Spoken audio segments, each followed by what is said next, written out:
Obrigado, obrigado. Pessoal, dito isso, hoje eu quero falar a respeito do efeito borboleta. Nicolas, o que é isso? Talvez você conheça o efeito borboleta através dos filmes.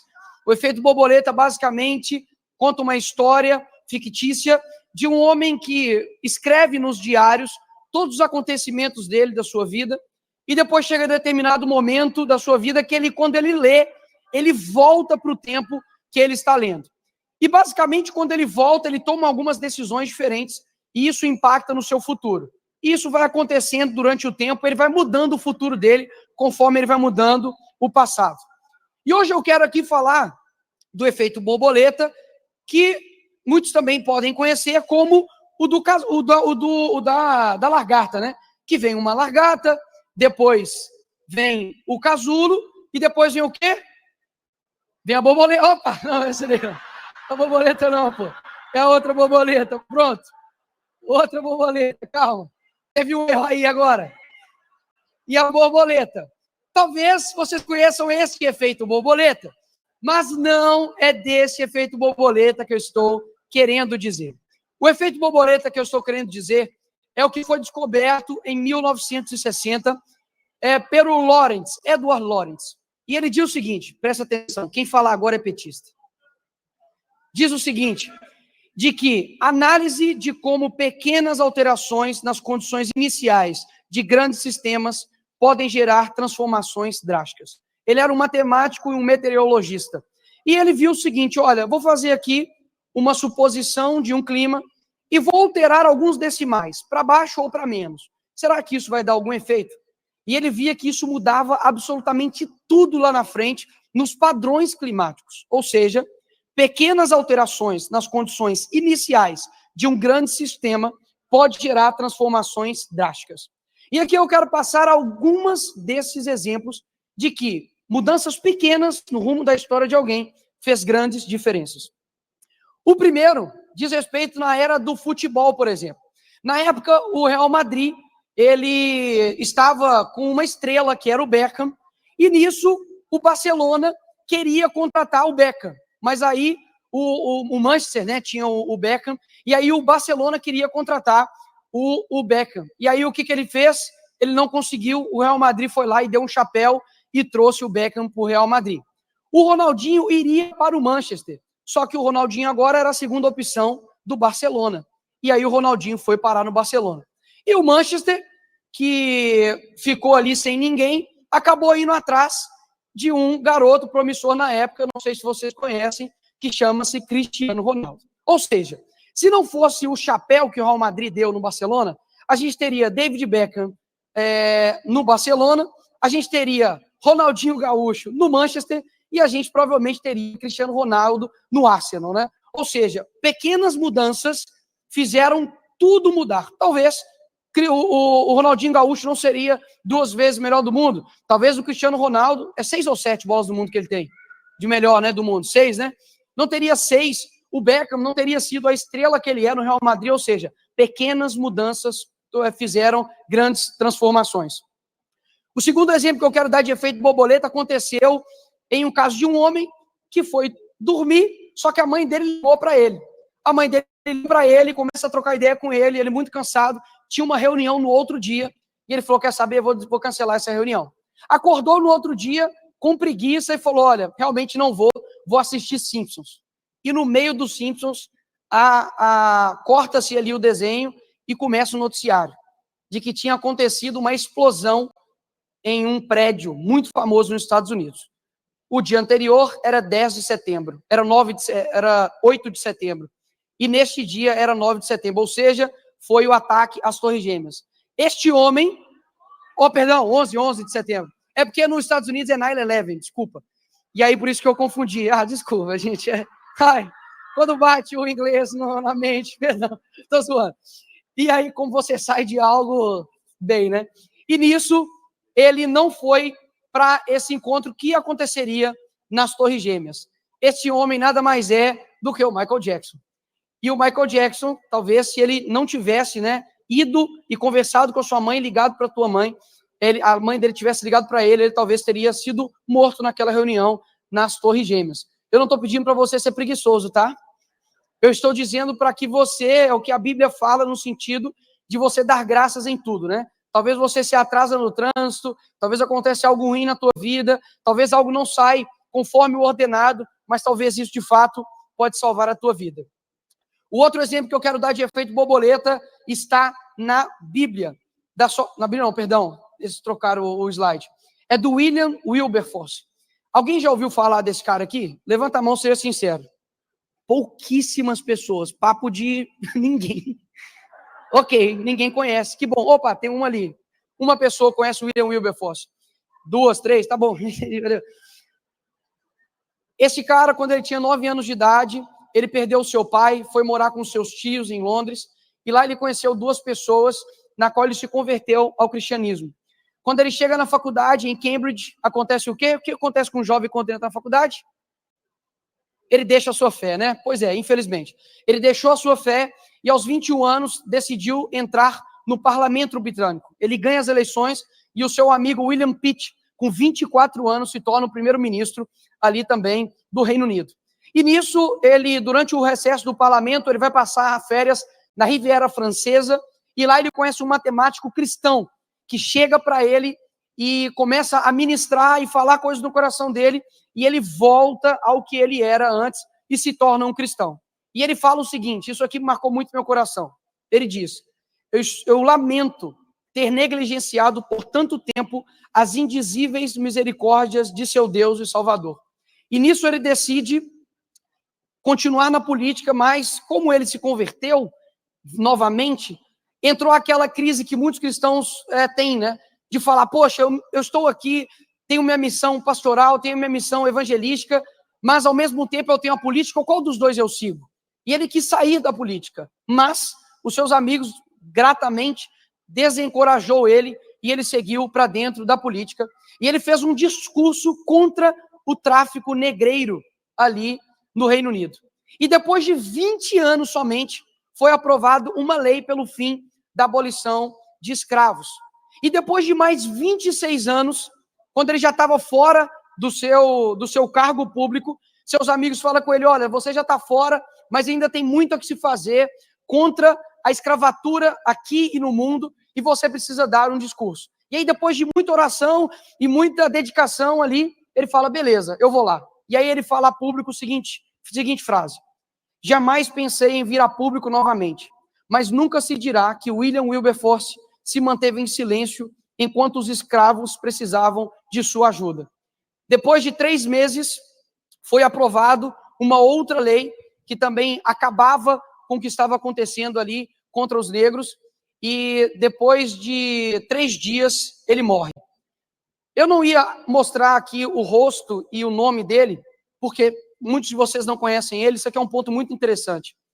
O teu propósito, ele não diz respeito às pessoas lembrarem do teu nome ou de você, mas diz respeito ao teu legado. Tem muita gente que só quer fazer o propósito quando ele é lembrado. E isso vai fazer com que você não alcance seu objetivo. Hoje, o tráfico negreiro e a abolição da escravatura, tanto no Reino Unido, nas suas colônias e no mundo, se dá graças a um cara que você nem conhece. Isso sim, de fato, é cumprir um legado e cumprir o propósito. É deixar o seu eu para baixo e entender que o seu propósito vai alcançar pessoas que você nem tem ideia que um dia poderá ser alcançado. Isso sim é um efeito borboleta de uma pequena decisão que ele tomou. Imagina ele fala, não, quer saber? Não quero ser político. Eu vou dedicar a minha vida aqui, enfim, pastoral ou algo do tipo. Ele teria ali uma crise de identidade, não faria o que fosse necessário dentro da política e nós perderíamos aí talvez uma luta contra a escravatura, não somente no Reino Unido, mas também no mundo. Nós temos um caso de efeito borboleta também na Bíblia. Esse que está ali é Estevão. Estevão, ele foi apedrejado por amor a Cristo, e ele, no momento que ele estava sendo apedrejado, ele pede perdão, ele fala, Senhor, perdoa eles que estão fazendo isso daqui, e ele sorri ao Senhor e pede para que o Senhor leve ele para as alturas, porque obviamente ele estava sendo apedrejado. Mas sabe uma coisa, talvez você não reparou nessa história, talvez você tenha 10, 20, 30 anos aí de cristão, você nunca viu, que tinha um cara que estava vendo o sacrifício dele. Quem era esse cara? Era esse cara, era Saulo na época. Saulo, que era um inimigo dos cristãos, ele não somente perseguia. Hoje nós temos pessoas, nós sabemos, não preciso falar o nome, que perseguem pessoas, cristãos, pessoas de direita, conservadoras. Mas nesta época, não era somente, talvez, uma perseguição porque na época não tinha, né? De bloqueio de redes, de censurar, de multa, não. Nessa época, era morte. Matavam-se as pessoas. E neste momento estava ali Saulo. E Estevão deu um excelente exemplo para nós, que eu sei que é muito difícil. Talvez aqui ninguém nunca tenha feito isso e se fez, meus parabéns. Você está sendo um cristão de verdade. E você precisa aprofundar nisso para você não cair digamos, em uma profundidade intelectual que seja muito rasa. A Bíblia pede, sabe para quê? Para a gente amar os nossos inimigos. E tem uma história, e você pode pesquisar aí no seu celular, de um cara que entrou dentro de uma escola, matou várias crianças, adolescentes, um monte de gente. No julgamento dele, os pais foram lá e começaram a falar com ele, né? Você é um demônio, você é um assassino, você acabou com a minha vida, etc, etc e tal. E ele ficou lá estático, um psicopata estático. Daí vem um senhorzinho de barba branca e fala com ele assim, olha, todo mundo aqui falou o que o meu coração desejava falar, mas hoje eu vou exercer aquilo que mais difícil que eu já fiz em toda a minha vida, que é obedecer a Cristo, que é amar meus inimigos. Portanto, eu te perdoo. Nessa hora, o cara simplesmente caiu em lágrimas e um psicopata começou a chorar diante da demonstração de amor com ele. O que eu quero dizer com isso? Não estou dizendo para você ser omisso, não estou dizendo para você não lutar contra os seus inimigos, mas posso dizer algo para você? A única maneira que nós temos, muitas das vezes, de derrubar o nosso inimigo, sabe, de dar um tapa de luva nele, é demonstrar que nós somos diferentes deles. Quantas vezes, isso aqui eu não vou falar quem, com quem, quando, onde, mas quantas vezes eu já tive a oportunidade de, dentro do meu coração, eu querer acabar com aquela pessoa no privado, falar com ela, olha, você está fazendo isso, isso, isso, isso e aquilo. E, na verdade, o meu coração estava querendo dizer isso. Mas algo que está dentro de mim, que, na verdade, é a parte boa que eu tenho, porque nós não somos bons. Eu acredito que a parte boa em mim, você acreditando ou não, é o Espírito Santo. E nisso, quando eu comecei a falar, eu falei, cara, esse cara precisa de algo que ele não tem, por isso que ele é assim. E comecei a falar de Jesus para ele. Posso falar algo para vocês? O nosso sacrifício, no momento quando nós estamos exercendo ele, talvez vai parecer loucura. João Batista, ele perdeu a cabeça porque ele estava falando mal e estava denunciando o rei Herodes na época, foi por questões políticas. A mulher dele pediu a cabeça dele na bandeja. E ele morreu. Eu tenho certeza que na época alguém falou assim, João Batista, pega leve, você vai ser preso. João Batista, segura, você vai ser morto. João Batista, moderação e prudência, João Batista. Né? Coloca um sapatênis e, sabe, seja moderado, né? Seja direita limpinha. Você é muito extremista, João Batista. Sabe o que aconteceu? Ele tinha uma certeza tão grande de quem ele era, de que no momento eu tenho certeza que João Batista foi considerado maluco, louco. Quem que, afinal de contas, vai achar que uma morte vai levar algo bom para alguém? E hoje eu estou falando aqui em Balneário Camboriú, Santa Catarina, de João Batista. Posso falar algo? Eu não estou falando de ninguém aqui, daqueles que criticaram João Batista. Sabe por quê? Porque ninguém lembra deles. Porque eles não fizeram nada, de fato, que impactaram um efeito durante décadas e anos para eles serem lembrados. Porque o sacrifício de um hoje fortalece o coração do outro. Ou seja, quando você está numa luta que não há sacrifício, a sua luta está errada. Se você é um cara de direita, conservador, cristão, em que você não tem inimigos, que todo mundo te ama, em que caminha um vídeo para o seu filho, você não está fazendo sacrifícios. E sem sacrifícios é impossível você estar alcançando o seu propósito. E por fim, um efeito borboleta dentro da política. Eu não sei se vocês conhecem esse garotinho aqui. Eu não sei, tá segurando. Calma, só ali mesmo, por enquanto. Aqui.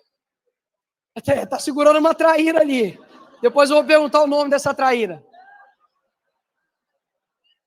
Essa foto foi aonde, presidente? Ribeira, São Paulo, em 1960. 1960. Eu não sei se vocês conhecem esse cara aqui. Com a sobrancelha de fita isolante. Mas bonitão, garanhão. Garanhão. E por fim, o último, né, estágio aqui, bonitão, galegão, dos olhos azuis, né? Ok. Agora eu quero perguntar algo para vocês.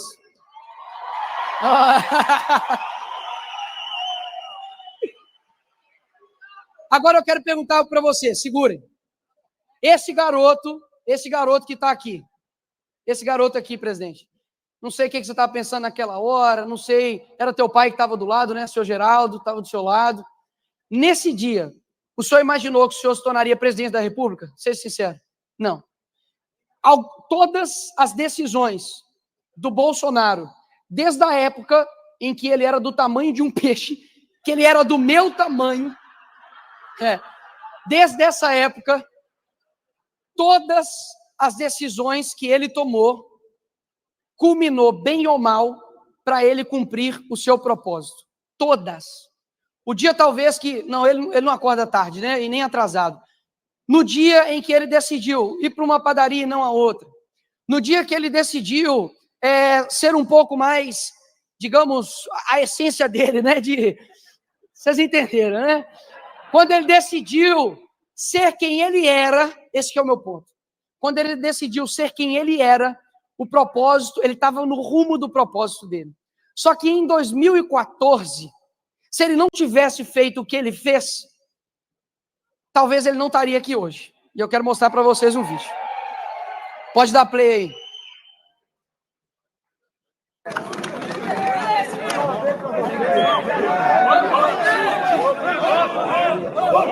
Nós temos que mudar esse Brasil, tá ok?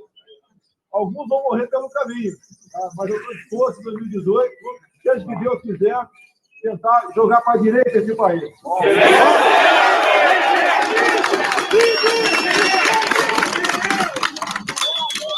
Nosso compromisso, a vida pela pátria, ok? Vai ser assim até morrer. Nós amamos o Brasil, temos valores e vamos preservá-los. Agora, o risco que eu vou correr, posso ficar sem nada, mas eu terei a satisfação de dever cumprido. Okay? Esse é o nosso juramento, esse é o nosso lema. Brasil acima de tudo, esse Brasil é maravilhoso, tem tudo aqui, está faltando é política.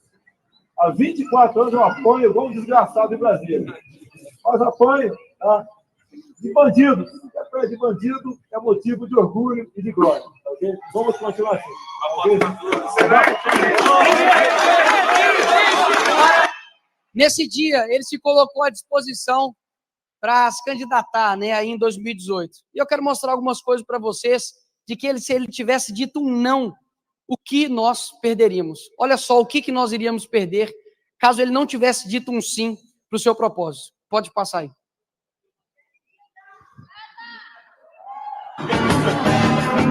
É só você não estuprar, não sequestrar, não praticar latrocínio que você não vai pra lá, porra. Acabou. Acabou. Tem que dar vida boa pra aqueles canalhas. Desculpa, que eles fodem nós a vida toda. E daí que nós, trabalhadores, vamos manter esses caras presos uma vida boa. E tem que se fuder, acabou. Acabou, porra. É a minha ideia.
Obrigado.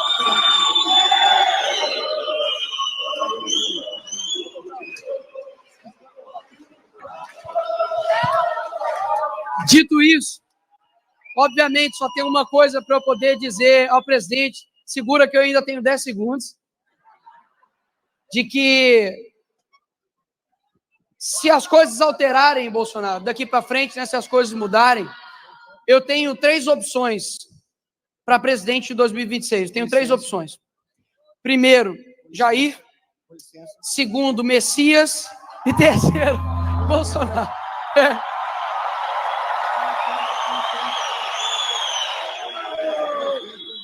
Passa aí para mim, por gentileza, porque não acabou. Segura, tá segurando. A única coisa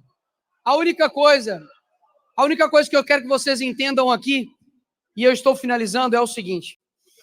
O presidente Bolsonaro, ele deu um passo na sua vida de sim para um propósito que eu não tenho dúvidas que fez um antes e depois do nosso país. A gente perderia motocicletas, eu nem sabia o que era isso. A gente perderia todos os momentos em que a gente olha um vídeo dele e fala assim, é isso, presidente, obrigado. Eu nunca achei que um presidente chamaria o Lula de ladrão num debate. E quando ele fez, meu irmão, eu soltei foguete e falei, cara, é isso. Por quê? Porque ele sabia quem ele era. E, por fim, tem uma pessoa que não só mudou o Brasil, né? Ele dividiu o mundo antes e depois dele. Ele veio aqui, ele morreu, ele ressuscitou no 3º dia, e depois disso, ele se tornou a pessoa mais influente do mundo, ele é o autor, né, mais lido do mundo, ele é a imagem mais popular do mundo, e essa pessoa, ela fez um sacrifício gigantesco, e sem ela nós não teríamos vida, sem ela nós não teríamos propósito, e eu quero aqui rapidamente contar algo para poder elucidar que sem esse daqui que está na tela, nós absolutamente não seríamos ninguém.